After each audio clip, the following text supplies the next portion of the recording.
এয়া মই কচুখিনিতে যে আপোনালোকক দেখুৱাইছিলোঁ, এয়া মই কচুখিনি ভালদৰে মানে কি কুটি ল'লোঁ আৰু এতিয়া সেইখিনি মানে উহাই ল'ম।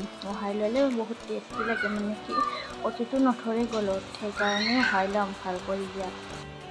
ইয়াত মই অকণমান নিমখ দি দিলোঁ।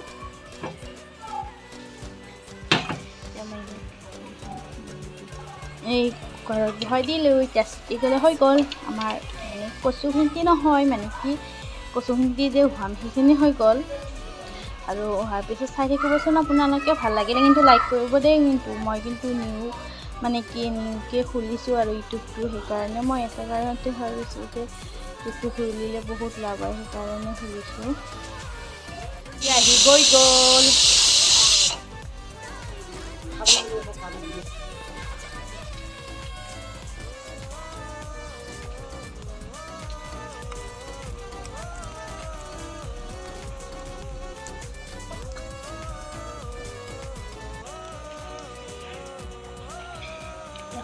পাঁচফোৰণ মৰা হৈছে, পিঁয়াজ, তাত জলকীয়া গুড়ি লৈছোঁ আৰু এটা তেজপাত, জিৰা, গোটা জিৰাটো লৈলোঁ আৰু ইয়াত আদা ৰহুনৰ পেষ্ট। আৰু ইয়াত মই কচু দিবৰ কাৰণে আমখিনি কাটি লৈছোঁ আৰু ইয়াতে হালধিৰ গুড়ি, নিমখ, ধনিয়া, জিৰা আৰু অকণমান জলকীয়া গুড়ি লৈ আপোনালোকে চাই থাকিবচোন ভিডিঅ'টো। মই ইয়াত কেনেকৈ কচুৰ তৰকাৰী বনাওঁ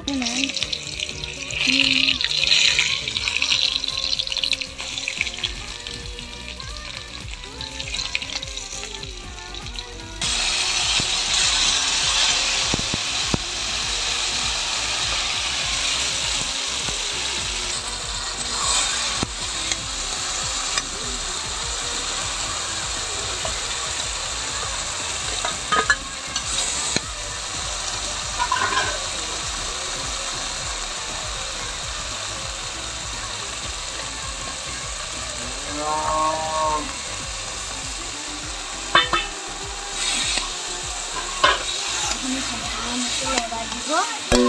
আপোনালোকে কচু